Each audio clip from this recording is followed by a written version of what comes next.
네, 구매 확인서는 발급 전용 사이트에서 온라인으로만 이제 발급하고 있는데요.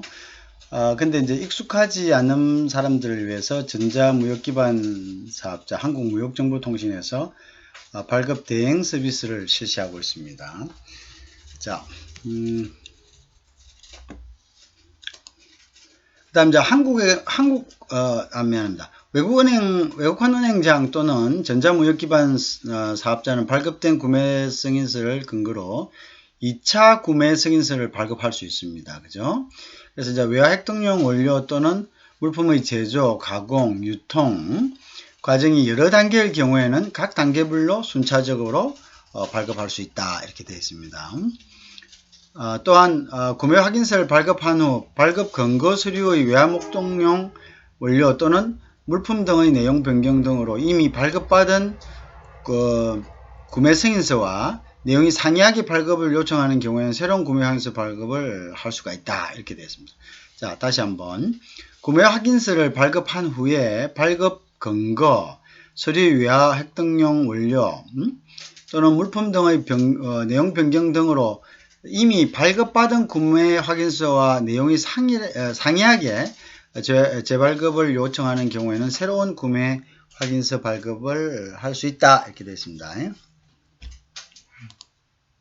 자, 대형업의 시행령 규정은 외화 획득용 범위에 해당하는지를 확인한다는 의미는 뭐냐면요. 외국환은행장 또는 전자무역 기반 사업자가 구매 확인서 발급 신청일로부터 수출신용장, 수출계약서 등 외화 획득용 원료 기재 입증 서류를 확인하는 것을 말한다. 뭐 이렇게 신용장이 있으면 확실하겠죠. 수출 계약서도 뭐 그죠? 필요하다면 이제 그것도 참고가 되겠고요, 그죠? 그 다음에 이제 그런 것들. 그래서 구매 확인서는 외화 획득용 이익에 필요한 물품을 국내에서 원활하게 조달하도록 하여 외화 획득에 기여함을 목적을 하고 있습니다. 그래서 이것은 구매 확인서 실적분에 대해서는 수출 실적 인정되고요. 관세 환급되고요. 부가가치세 영세율 적용 등 정책적 지원을 실시합니다. 무엇보다 이제 무역금융이 제일 큰 메리트가 되겠죠. 무역금융 하니까 결국은 이제 그거로 인해 가지고 무역금융이라는 게 뭐냐 하면은 우리가 예를 들어서 수출을 많이 하잖아요.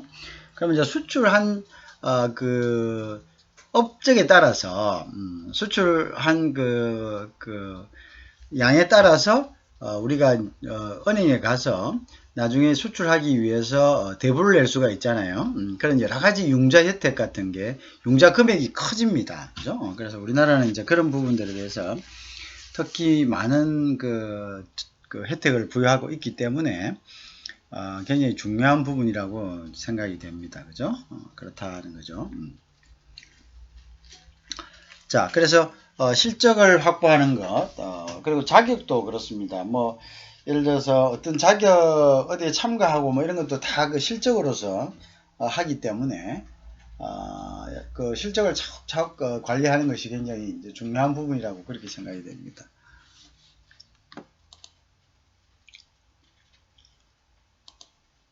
자, 그래서 우리가 이제 유권 해석 부분을 한번 봅시다. 그래서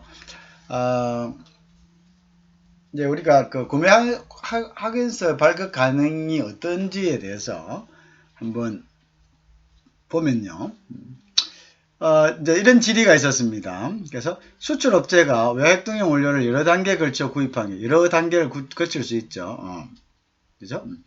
뭐 이렇게 인가공 줄 수도 있고, 근데 인가공 준 걸 다시 조립할 수도 있고, 그죠? 다른 뭐 B라는 업체, C라는 업체에서 인가공 조립하고, 그 다음에 이제 뭐 여러 가지 이제 그 다음에 또 테스트도 할 수가 있겠죠. D라는 업체에서 뭐 이렇게 이런 것을 이제 여러 단계에 걸쳐서 각각 이제 그 사람들은 전부 다 이제 나름대로 그런 부분에 대해서 그 기여를 했죠. 기여를 했기 때문에 그 사람들이 매출한 것은 결국 수출품을 매출한 거나 마찬가지인 거죠. 효과적으로 봐서는. 자, 이렇게 할 경우에 각각의 업체들 모두 구매 확인서 발급이 가능한지, 그죠? 예를 들어 A 업체가 B 업체를 B에서 C 업체 판매한 후 D 업체가 완성품을 제조하여 수출하는 경우, 그죠? A, B, C 업체 모두 구매 확인서가 가능하냐라는 질문이죠, 그죠? 은행에서는 가능하다는 하나 담당 세무사 사무실에서 두 업체 이상은 구매 확인서를 근거로 영세율을 발행할 수 없다라고. 이제 두 업체 합세, 이제 세무서에서 두 업체 합세라는 것은 세무사 은행은 좀 틀리겠죠. 세무사들은 조금 이렇게 하면 굉장히 복잡해지니까 이제 그렇게 이렇게 이야기하는 것 같습니다. 그렇죠? 그러니까 이제 답은 가능하다는 거죠. 구매 확인서는 외화 획득용 원료 또는 물품 제조, 가공, 유통, 그러니까 뭐 제조했니, 가공했니, 유통 이 여러 단계가 거치겠죠, 그죠? 여러 단계 경우 각 단계별로 순차적으로 발급이 가능하죠, 그죠? 그래서 이제 구매 확인서라고 하는 것은 그럼 어떤 의미를 가지냐 이거죠. 대무역부 제18조 및 대무역관리규정 36조에 의거 외화 획득용 원료 물품 등을 사용하기 위해서 즉 수출하기 위해서 이랍니다. 외화 벌기 위해서 국내에서 구매하고자 하거나 구매한 자가 외국은행 및 전자무역 기반 사업자에게 발급을 신청하여 받는 정서다 이렇게 이야기하고 있습니다. 그죠? 결국 수출하기 위해서 즉 우리가 외화를 벌기 위해서 이렇게 썼다 우리가 이렇게 쓴 거기 때문에 그것을 증명해 달라. 그렇다면 이거는 결국은 이 서비스는 국내에서 사용된 게 아니다. 해외에 나가서 사용된 거다. 거기에 대해서 발급을 신청해 달라라는 거죠. 그죠? 그거기 때문에 당연히 신청을 하면 발급 확인만 되면은 발급을 해주는 게 맞겠죠. 자, 그래서 이제 또 이제 보면요, 대무역관리규정 그죠? 37조 3항에 따라 1차 구매 확인서를 근거로 하여서 2차 구매 확인서를 발급할 수 있고요. 외획득용 원료 또는 물품의 제조, 가공, 유통 과정이 여러 단계인 경우는 각 단계별로 순차로 발급할 수 있다라고 벌써 관리 규정에 규정하고 있습니다. 그러니까 가능하다 이 말이죠. 그래서 따라서 민원인의 경우는 ABC 업체가 순차적으로 1차, 2차, 3차 발급으로 구매 확인서를 발급받을 수 있다. 이런 이야기가 되죠.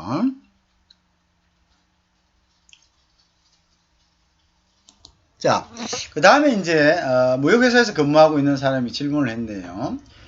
수출 외 은행에서 구매 확인서를 발급받아 영세율 진행 중이다. 보통의 경우 수출 금액보다 구매 금액이 적죠. 그건 당연한 거고요. 반대로 수출 금액보다 구매 금액이 클 경우가 발생하기도 한다. 클 경우가 발생하기도 한다는 것은 결국은 예를 들어서 자기가 마진을 한 10% 보고 9천만 원짜리에 대해서 1억을 했는데 1억을 신용장을 받았는데 그 신용장을 집행하는 기간 동안 물건값이 올랐다는 거 아닙니까? 그죠? 그래서 9천만 원이면 살 수 있을 거라 생각했는데 그게 1억 1천만 원이 되어버렸다. 이런 경우겠죠. 그래서 계약 완료 후에 구매 금액 상승 맞죠? 그런 경우겠죠.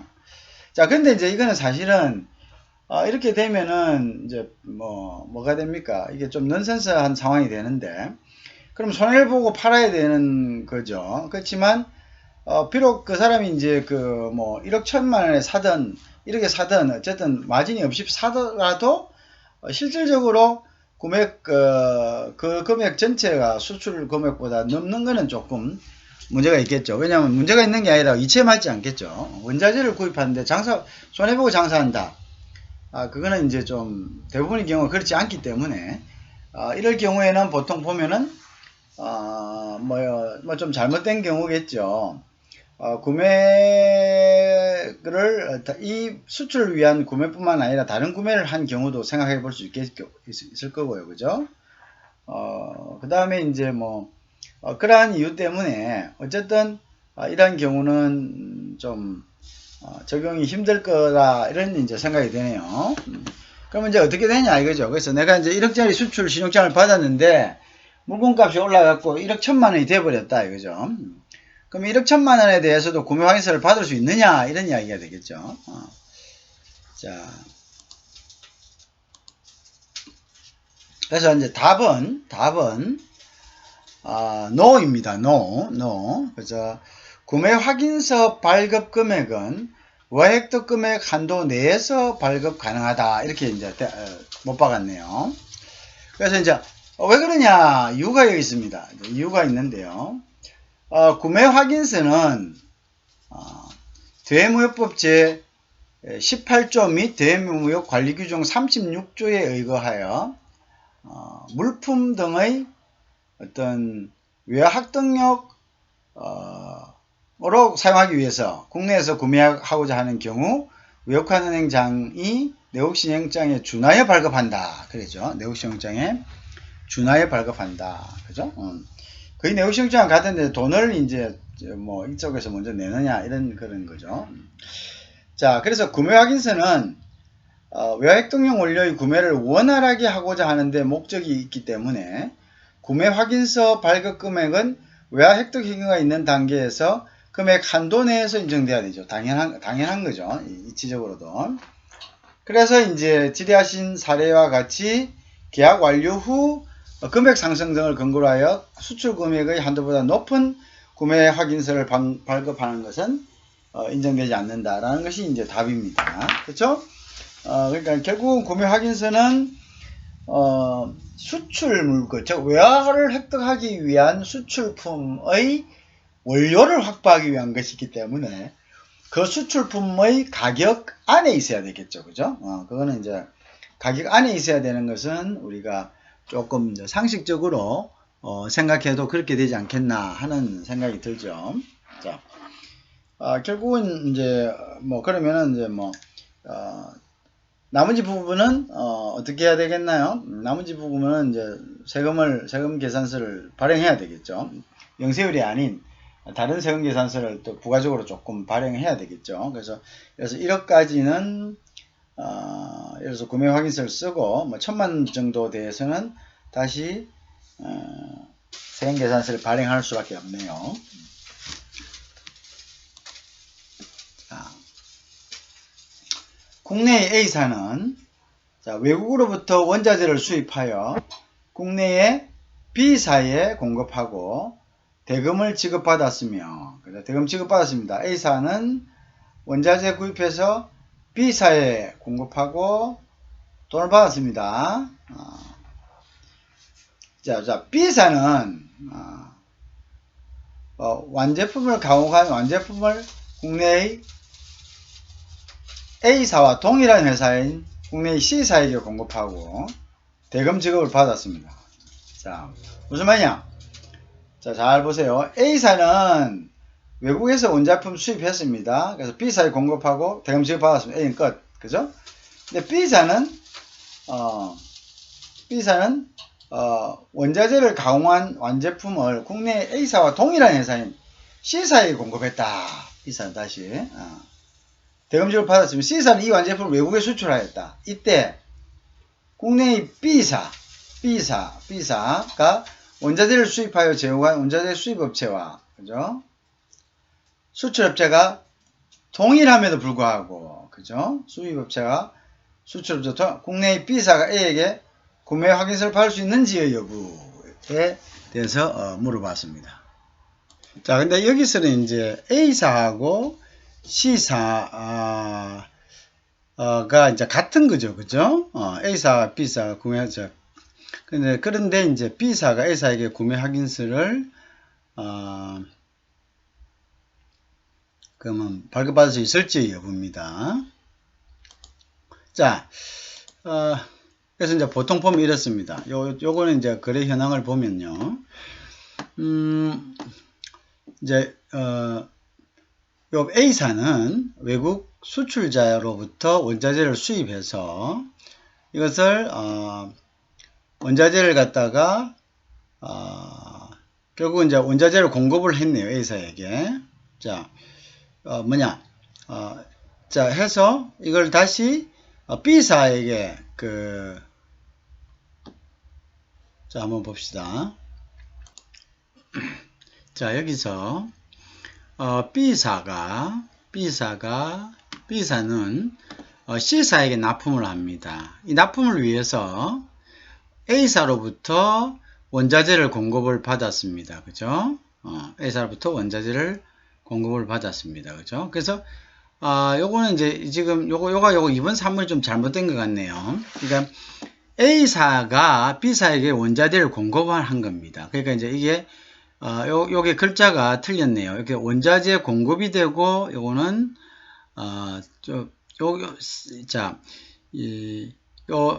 여기는 이제 대금을 지급하겠죠. 여기는 원자재 공급이 되겠죠. 결국은 뭐냐면 B사가 C사에게 납품을 합니다. 그죠? 납품을 하기 위해서, 근데 C사는 수출하는 업자입니다. 그죠? 그래서, 그래서 이제 요 사람이 B사가 일단 납품을 했기 때문에 B사는 구매승인서 발급 대상자가 1차 대상자가 되죠. 은행으로부터. 그죠? 자, 그런데 이 A사가 내가 B사에게도 납품을 했으니까, B사에게 납품을 했으니까 나도 구매승인서를 발행해 주세요라고 B사에게 요청을 합니다. 자, 그런데 문제는 뭐냐면 이 B사가 A사의 물건을 받아가지고 다시 가공을 해서 납품한 데가 뭐냐면 C사라는 데고요. 이 C사가 최종적인 수출자인데 알고 보니 C사는 A사와 동일한 회사더라 이거죠. 동일한 회사더라. 자, 이렇게 되었을 때는 그러면은 A사가 그 구매승인서를 요청할 수 있느냐 이런 이야기가 되겠죠. 그죠? 자, 근데 이제 이렇게 되면 어떤 문제가 있냐면은 C사는 벌써 구매승인서, 즉 B사로부터 물건을 구입하면서 구매승인서를 갖다가 발급 신청을 했죠. 그죠? 근데 같은 물건이죠. 같은 물건을 이거를 다시 B사 아닌 A사에게 다시 구매승인서를 갖다가 승인해 준다는 거는 그거는 이제 좀 안 맞고요. 그 다음에 이제 뭐냐면 C사가 A사는 동일 회사기 때문에, 그죠? 동일 회사기 때문에 어차피 C사에서 구매승인 확인을 한번 받았기 때문에 A사가 또 구매승인서를 가지고 받는다는 것은 이중적으로 일단 세금이 면해지고 그 다음에 수출 실적이 잡히게 되는 거죠. 그죠? 그래서 이제 이러한 경우는 조금 무리가 있다 이렇게 이제 보는 거죠.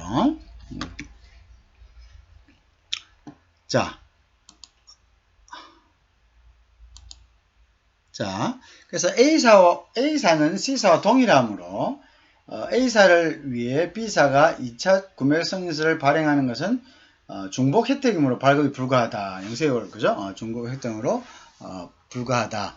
벌써 C사는 한번 영세월을 받은 거죠. 자, C사는 수출자로서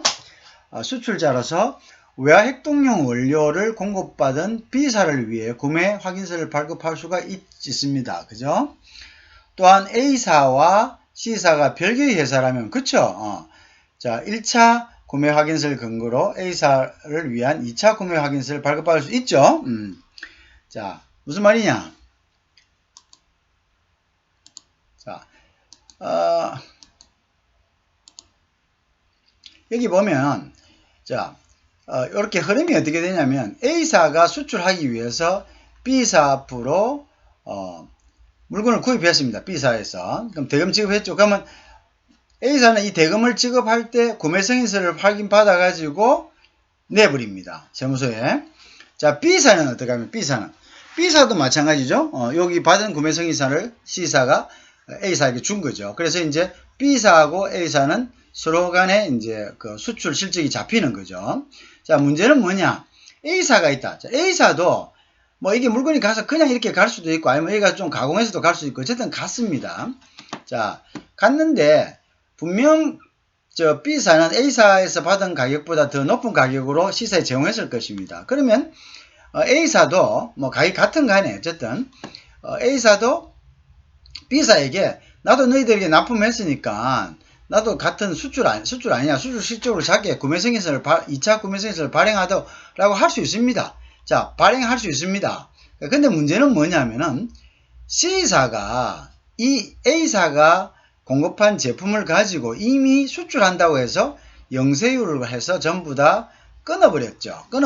끊었는데 다시 A사가 영세율을 끊는다면은, 그죠? 영세율을 끊는다면, 그러면 이제 영세율을 끊는다면은, 자, 원자재 수입한 이 부분이겠죠. 이 부분에 대해서. 이제 이 부분이 우리가 수입을 한다고 하더, 외국 수출자가 이제 이쪽으로 A사에게 수출을 하고 이 사람 수입이 되잖아요. 수입을 하면은 일단 부가세를 내고 하죠. 근데 이제 이 사람 입장에서, 이 부가세를 냈지만 이건 다시 수출하는 데 쓰이기 때문에, 나도 이거 그 구매승인서를 받아가지고 이거는 국내에 쓰인 게 아니기 때문에 이때 수입할 때 낸 부가세를 돌려다오라고 주장할 수 있습니다. 자, 근데 문제는 C사가 수출을 하는 명목으로 B사에서 구입한 것에 대한 영세율을 적용받았고, A사와 C사가 같은 회사라면, 자, 한 번 적용받았는데 또 받으면 이중으로 영세율을 적용받는 그런 효과가 되겠죠. 그죠? 그래서 이제 이러한 부분들은 안 된다 이거죠. 이중으로 받는다는 거는 동일한 것에 있어서 그렇게 하는 게 아니고, 어차피 거래는 이 사람과 이 사람에 대한 영세율이고, 이 사람은 이 사람과 이 사람에 대한 영세율이기 때문에 이게 똑같은 물건이지만 이것이 같은 물건에 대해서 영세율이 적용되는 그런 개념이 아니죠. 왜냐하면 물건은 같은 물건이지만 이 사람 이 사람 거래했을 때 그 거래에 대한 것의 어떤 고려고, 또 이거는 이 사람과 이 사람과 했을 때 B와 C와 했을 때의 고려이기 때문에, 그죠?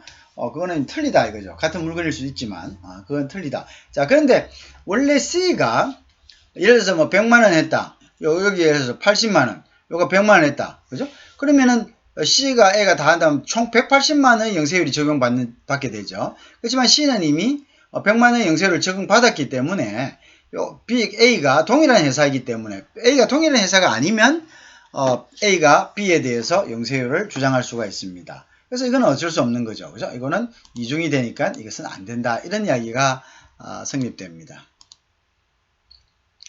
자, 그래서 여기 이제 그게 이야기입니다. A하고 C사가 별개 회사라면은 따라 B사는 C사로부터 받은 1차 구매 확인서를 근거로 A사를 위해 2차 구매 확인서를 발급할 수 있습니다.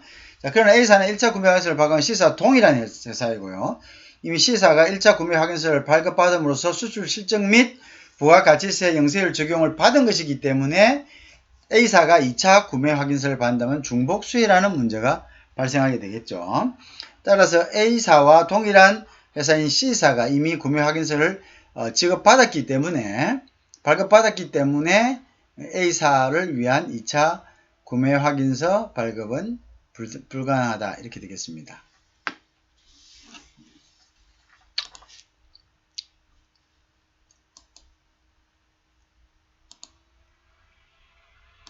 자, 그 다음 이제 구매 확인서 사전 사업 발급 기준을 한번 봅시다. 구매 확인서는 사전 발급을 원칙으로 하고 있습니다. 사업 발급 시 세관계산서 관련 정보를 제출하도록 하고 있다. 이렇게 되어 있죠. 사전 사업 발급을 구분하는 기준은 무엇인가? 답에 대해서는, 여기에 대한 질문에 대한 답은요. 물품 구입일 기준으로 구매해서 사전 사후 발급이 구분된다. 물품 구입일, 그죠? 구매 확인서는 원칙적으로 외화 획득용 원료 기재를 구입하려는 자가 부가가치세율, 영세율을 적용받기 위해 신청하는 거죠. 예외적으로 세관계산서를 발급하여 신청하는 경우를 한해 외화 획득용 원료 기재를 구입한 자도 신청할 수 있다. 사후 발급인데요. 이제 이 경우는 어떤 경우냐면 이런 정빙 서류가 없거나, 예를 들어서 우리가 신용장이나 뭐 계약서라든지 뭐 이런 거 있으면은 정빙하면서 하면 되죠. 제일 좋은 건 신용장이고 계약서도 조금 그렇고 그래요. 자, 그런데 이제 없는 경우, 야 빨리 좀 뭐 해달라 이렇게 뭐 친한 사이 이렇게 할 수 있잖아요. 바이하고.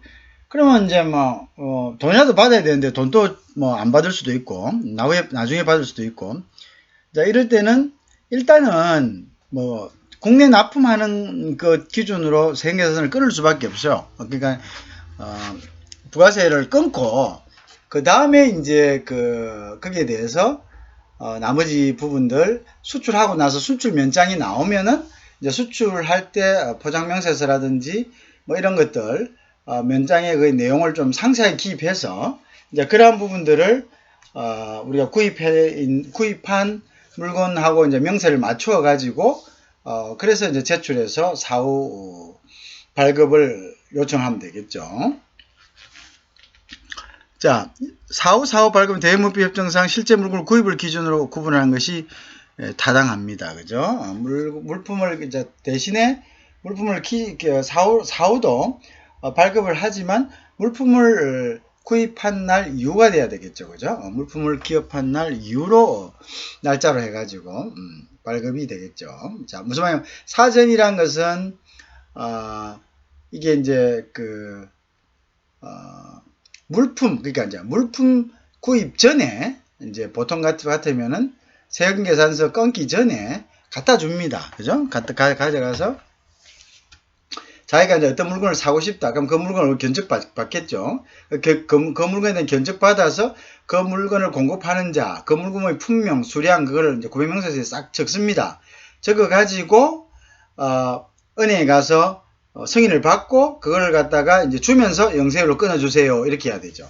왜냐하면 이제 모르는 사이에 또, 바로 영세율로 끊어달라 하면은 영세율을 또 안 끊어줄 수가 있어요. 그러니까 구매 승인서를 발급받아 가서 사전에 하고 이제 물품을 구매하면 되겠죠. 이때 이제 발급 기준일은 물건을 사는 날, 그죠? 그 사는 날을 기준으로 해가지고 발급하는 게 좋겠죠. 그렇지 않고 예를 들어서 물건을 사고 난 다음에 다시 이제 발급을 받을 수도 있겠죠. 그렇지만 날짜는 어떻게 한다고? 이때는 이제 사후 발급이라 하지만 날짜는 똑같이 물건을 구입한 날짜를 기준으로 해서 기입을 해야 된다. 이런 이야기가 되겠습니다.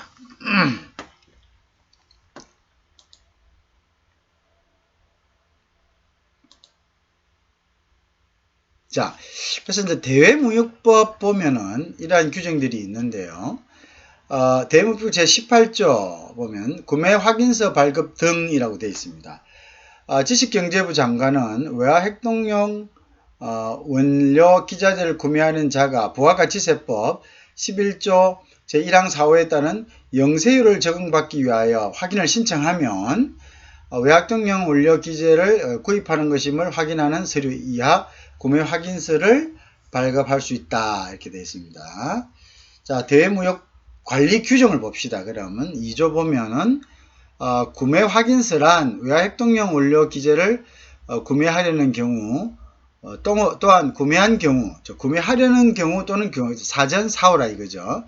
외국은행장 또는 전자무역 촉진 관한 법률 제6조에 따라 지식경제부 장관이 지정한 전자무역 기반 사업자가 내국 신용장에 준하여 발급하는 정서. 자, 구매한 경우에는 구매 확인서 신청인이 세금 계산서를 발급받아 부가가치세법 시행규칙 9조의 2에 정한 기한 내에 신청하여 발급받은 정서에 한한다. 신청하여 발급받은 정서에 한한다. 그래서 이제 그것도 기간이 있다는 거죠. 그죠? 기간이 있는데 너무 넘어가면 안 되죠. 그러면 이제 부가가치세법 시행규칙 제9조 2에 보면 정한 기간이 있습니다. 그 기간 내에 신청하여 발급받은 정서에 한한다. 이렇게 되어 있습니다.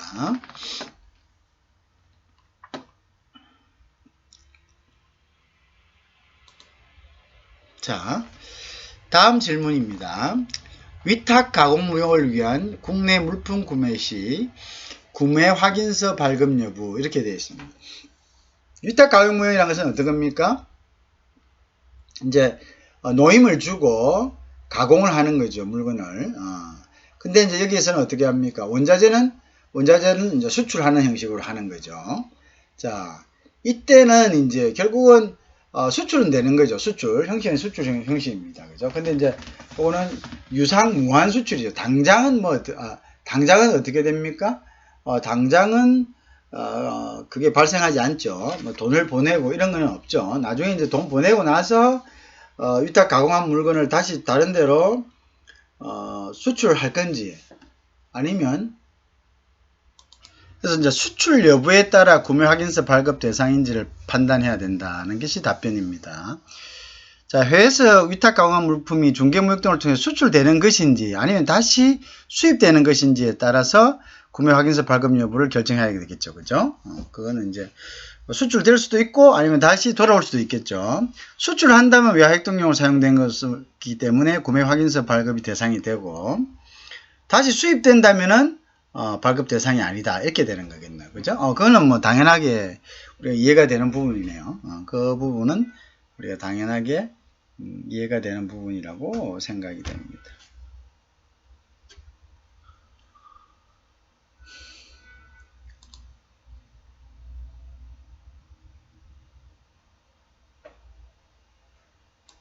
자, 그 다음 보죠. 자, 외화 획득용 용역에 대한 구매 확인서 발부라 했습니다. 자, 국내 업체 A가 해외 업체 B로부터 반도체 장비 설치 공사입니다. 용역이죠. 계약금 100억 원으로 수주했습니다. 그죠? 국내 업체 A는 반도체 장비 설치 공사를 국내 업체 C와 계약 금액 80억 원, 그죠? 로 하도급을 맺고 C가 A를 대신하여 설치 공사를 하도록 했다. 그죠? 이 80억 원에는 물품 대가 및 용역 대가 포함입니다. 하도급 한 거죠. 국내 업체 C는 해외업체 B에게 설치 공사를 완료 후 대금은 국내 업체 A에게 결제받을 예정이다. 자, 그래서 국내 업체 C가 국내 업체 A에게 국내에서 반도체 공장 제공 및 용역을 제공하는 경우 C가 국내 업체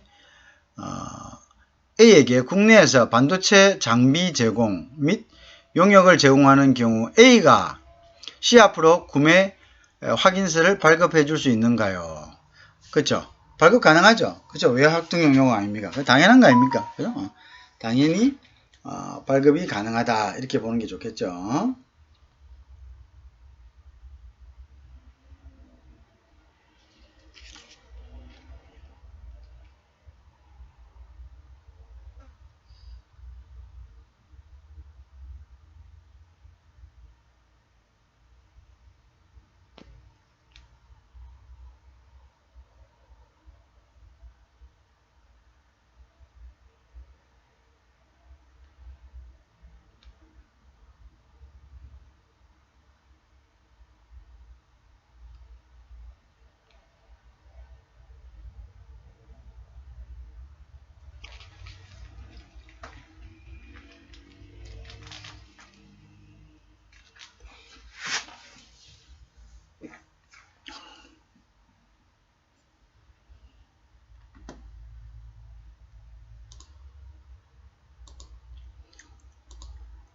자, 이제 그 이유는 뭐냐면요.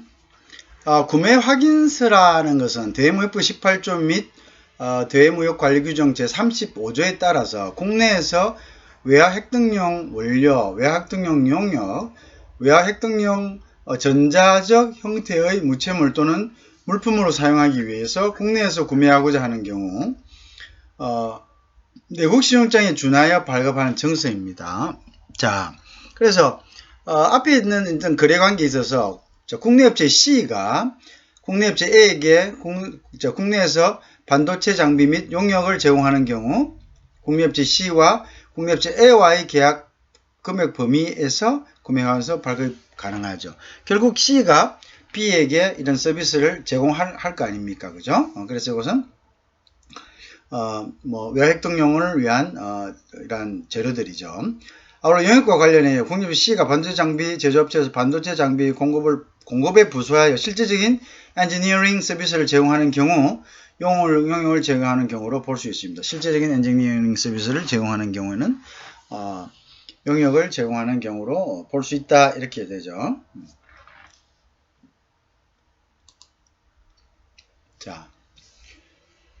자, 그 다음에 이제 본사와 지점 간의 거래에 대한 구매 확인서 발급 가능 여부입니다.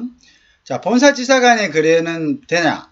본사 지사 간에는 그것은 같은 회사 아닙니까? 그죠? 동일 법인 내의 거래고, 그죠?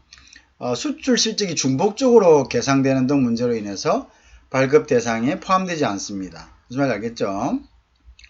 자, 구매 확인서는 대무역법 제18조 및 대무역관리규정 36조에 의거 물품 등을 외화 획득용으로 사용하기 위하여 국내에서 구매하고자 하는 경우 외국한 은행장이 내국신앙장에 준하여 발급하는 정서입니다. 그죠? 자, 구매 확인서에 의한 물품의 공급에 대해서는 영세율 적용되고요. 또 구매 확인서에 의한 공급 부분에 대해서는 수출 실적이 인정되죠. 자, 그래서 본사와 지사 간의 거래에 대한 구매 확인서 발급 가능 여부는 동일 법인 내에서죠. 그죠? 같은 회사다 이거죠. 수출식적이 중복적으로 계산되고, 이러한 문제로 인해서, 동일, 회사 내에서의 본점과 지점 간의 거래에 대한 구매 확인서 발급은 불가능하다. 이렇게 되겠네요.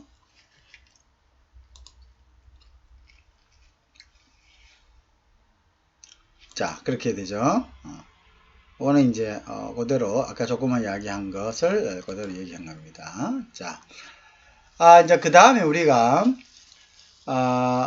외핵동력, 원료 기재에 관련된, 무역거래에 관련된 벌칙을 한번 보겠습니다. 벌칙이 어떤 것이 있는지. 페널티입니다. 35조 보면, 미안합니다. 53조 보면, 이항의 다음 각조에 해당하는 자는 5년 이하의 징역, 또는 수입하는 물품 등의 가격의 3배에 해당하는 금액의 벌금에 처한다. 자, 5조 각호의 어느 하나에 따른 수출 또는 수입을 제한이나 금지 조치를 위반할 때죠. 자, 그러면 이제, 어떤 거냐면, 우리나라 또는 교육 상대국의 전쟁, 사변 또는 천재지변이 있거나, 앞전에 아주 오래전에 기억을 되살려야 됩니다. 그죠? 교육 당사국이, 그죠? 조약 및 국제법규에서 정한 우리나라의 권익을 인정하지 않아 물품의 수입과 수출을 제한 또는 금지하였음에도 이를 위반한 자. 그죠? 우리가 이러한 규정을 위반해버리면, 이것은, 결국 5년 이하의 징역 또는 물건 가격의 3배에 해당하는 금액의 3배에 해당하는 금액 이하의 벌금에 처한다라고 되어 있습니다. 자, 교육 상대국의 전쟁이나 사변, 천재지변 있거나 그죠? 그다음에 조약 또는 국제법규에서 정한 우리나라의 권익을 인정하지 않아 물품의 수입과 수출을 제한 또는 금지하였으면 이를 위반한다. 그렇게 되겠죠, 그죠? 자, 그렇게 해서 이제 자, 요거는 벌칙 규정이죠. 자, 그 다음에 이제 54조 보면 벌칙, 다음 각조의 어느 하나에 해당하는 자는 3년 이하의 징역 또는 3천만 원 이하의 벌금에 처한다. 이렇게 되어 있습니다. 아까는 좀 3배 이상, 3배 이하고, 요거는 물건 가격이, 요거는 3년 이하의 징역 또는 3천만 원 이하의 벌금에 처한다. 자, 그 보면은 제9조 2항을 위반하여 직무상 습득한 기업 정보를 타인에게 제공 또는 누설하거나 사용 목적 외의 용도로 사용한 자, 그죠? 그거는 이제 안 되죠. 자기가 이제 어떤 기업 정보를 타인에게 제공, 누설하거나 사용 목적 외의 용도로 사용한 자 안 되죠. 지식경제부는 우리나라가 체결한 조약 이행을 위해 공공기관, 기업 및 단체정으로부터 필요한 자료를 요구할 수 있으나 동자료를 직무상 습득한 자가, 그죠? 요구할 수 있죠. 기업 정보를 타인에게 제공 또는 누설하거나 사용 목적 외 용도로 사용한 자, 그죠? 다 처벌받습니다. 제11조 2항 또는 사방에 따른 승인 또는 변경 승인을 받지 아니하고 수출 또는 수입 대상 물품 등을 수출하거나 수입한 자, 그죠? 그러니까 이제 변경 승인 또는 변경 승인을 받아야 되는데, 이러한 승인 또는 수출 또는 수입 승인 대상 물품을 이거 없이 승인 대상 물품을 어떻게 한다고요? 수출하거나 수입해버리면 자기 마음대로 해보면 안 됩니다. 알겠죠? 자, 제16조 3항이죠. 본문. 자, 보면은, 본문에서 준하는 경우를 포함한, 자, 그래서, 제16조 3항 본문에 따른 수입에 대응하는 외화 획득을 하지 아니한 자. 자, 수입을 했는데, 그래서 수출입 제한 품목에도 불구하고, 외화 획득용 원료 기재임을 사유로 수입 승인을 받았음에도 불구하고, 외화 획득용 의무를 이행하지 않는 자. 그죠? 예를 들어서 뭐 이렇게 너무 들어오면 안 되는 거, 이렇게 이제 수입 승인이 필요한 건데, 근데 이제 그거 수입 제한 품목이란 것은 우리가 이제 여러 가지 국내 산업 보호라든지 여러 가지 목적으로 제한하는 경우죠. 근데 이제 이거 제한하는데, 이거 국내에서 쓸 거 아니라, 우리 외국에 수출하는 데 쓸 겁니다라고 해놓고는, 외화 획득용 의무를 이행하지 않는 자, 또는 외화 획득용 원료 기자재를 양도받았음에도, 또 받았는데, 외화 획득용 의무를 이행하지 않는다. 마찬가지입니다. 그죠? 이러한 사람들도 결국은 이제 벌금 내지는 처벌받게 돼 있죠. 제 17조 1항 본문에 따른 승인을 받지 아니하고 목적 외의 목적으로 그죠. 다른 목적으로 또 물품을 제조한 자, 기재로를 원료 즉 수입을 수출을 위한 원자재로 도입한 이러한 원료 기재로 가지고 다른 물품을 그죠. 수출 입체한 품목에도 불구하고 외화활동용 연료 기자림을 사유로 승인을 받았으나 부득이한 사유로 목적의 용도로 사용 시에는 별도의 변경 승인을 부득이한 목적 외 용도로 사용 시에는 별도의 변경 승인을 받아야 합니다. 부득이한 경우는 좀 이해가 되지만 그렇지 않은 경우는 받아야 되는데 그것도 안 받고 뭐 지 맘대로 써버린 자 그런 경우가 해당되겠습니다. 제17조 2항에 따른 승인을 받지 아니하고 원료 기재 또는 그 원료 기재로 제조된 물품들을 양도한 자. 그죠? 이것도 이제 양도도 승인을 받아야 되죠. 근데 이제 외화활동용 원료 기재 또는 그 원료 기재로 제조된 물품도 포함됩니다.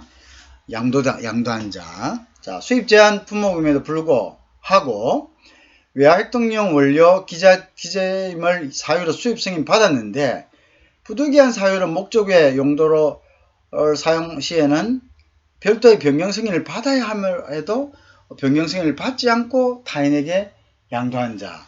이러한 경우죠.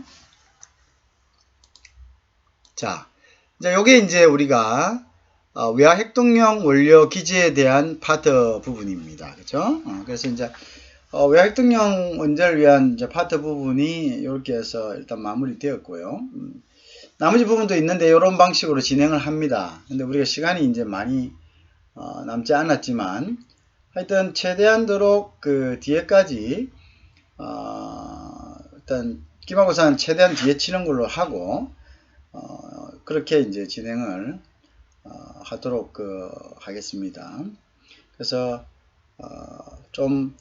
조금 빠른 우리가 이제 앞전에 한번 했던 걸 좀 반복하는 거죠. 그죠? 파트별로 다시 반복하기 때문에 여러분들이 좀 스피드업을 해도 크게 무리가 없을 거라고 그렇게 생각이 됩니다. 그래서 이제 여러분들이 그런 부분에 좀 잘 따라와 주시면 좋겠고요.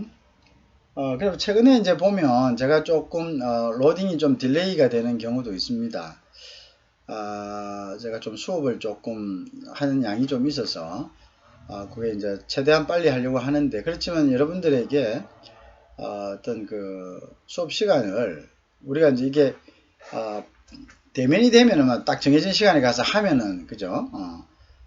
되죠. 근데 대면 수업에서는 나름대로 또 우리가 불필요한 이야기들도 좀 있고 이렇게 시간이 충분하게 충분하게 활용되지 않는 경우도 있죠. 그죠? 근데 우리가 비대면은 그럴 수가 없잖아요. 그죠? 우리가 이걸 또 실시간으로 하는 거라면 또 뭐 이래저래 뭐 좀 이렇게 컨슈밍 되는 시간들이 있는데 그러지 않고 거의 이론 수업으로 쫙쫙 나가기 때문에 사실은 그런 뭐 여분의 시간들 그러니까 불필요한 시간들이 없이 만들어야 됩니다. 그래서 이제 양도 조금 이렇게 전체적으로 늘어나죠. 사실은 그래요. 저뿐만 아니라 다른 교수님들도 그렇습니다. 요 수업만에 집중하고 하기 때문에 스피드가 빠르면 빠를수록 양이 많아지겠죠. 그죠? 자, 그런데 이제 그런 부분들 좀 준비하고 이렇게 하는데 시간이 사실 많이 걸립니다. 뭐 이렇게 준비하는 것, 그 다음에 이제 준비해서 녹화하는 것, 녹화해서 또 로딩 시키고 또 편집하는 과정들, 이제 그런 과정들이 있기 때문에 시간이 조금 딜레이가 됩니다. 근데 최근에 이제 보면은 그런 문제 때문이기도 하고 또 내가 뭐 좀 이렇게 여러분들한테 그렇게 크게 이렇게 여러분들하고 커뮤니케이션이 조금 안 되는 면도 있고 해서 그런지 그 피드백이 자주 오는 것 같아요. 저 아닌 이제 학교 쪽으로. 그래서 그런 것은 조금 아쉽기는 합니다. 그렇지만 어쨌든 여러분들이 필요해서 한 거니까 제가 최선을 다해서 어쨌든 그 부분에 좀 보완을 할 수 있도록 그렇게 노력을 하도록 하겠습니다. 그리고 이제 원래 대외무역법은 통상법도 그렇고 이러한 법들이 법을 하는 거기 때문에 사실은 이렇게 좀 딱딱합니다. 그죠? 딱딱하고 처음에는 이게 무슨 말 하는지 중구난방으로 들릴 수가 있습니다. 왜냐하면 이제 그 법이란 것 자체가 용어 자체가 편안하게 이렇게 표현되어 있지 않거든요. 용어 자체가 보면은 조금 이렇게 쉽게 이야기해야 될 것도 뭔가 조금 현학적으로 이렇게 이야기된 것도 있고, 그리고 어려움이 좀 있습니다. 그래서 일단은 그러한 과목들을 공부할 때는 이제 반복해서 하는 게 제일 최선이다라고 저는 개인적으로 생각합니다. 그래서 이제 반복 부분을 하다 보면은 처음에는 모르지만 두 번째들 좀 알고 세 번째 예를 들어서 하면은 이제 그때 이제 서서히 이제 이렇게 젖어 들어오는 것을 느낄 수가 있죠. 그래서 여러분도 이제 그런 방법으로 학습하는 것이 이런 법과목은 굉장히 효율적이라고 그렇게 생각됩니다. 그래서 이제 처음에 모르니까 뭐 이렇게 당황하거나 뭐 좀 이렇게 그 불성실하게 그냥 이렇게 듣는 경우가 있습니다. 이거 뭐 그리고 절에 처음부터 겁을 먹고 이거 성적 안 나오겠다 이렇게 생각하는 경우가 많은데 그렇게 생각하지 말고 여러분들이 뭡니까 반복해서 계속적으로 이제 좀 들을 수 있는 그죠? 그런 자세가 좀 필요한다 이렇게 싶습니다. 그래서 이제 지난번에도 보니까 이제 뭐 이렇게 중간에 듣다가 보면은 이게 내가 아니겠다 싶으면 이제 조금 이제 부정적으로 바라보는 이제 그런 면들이 있는데 이제 그런 부분들은 이제 대학생들이 좀 됐으면 좀 이렇게 극복해야 될 그런 부분들입니다. 그죠? 자, 그래서 이번 시간 이렇게 하겠습니다.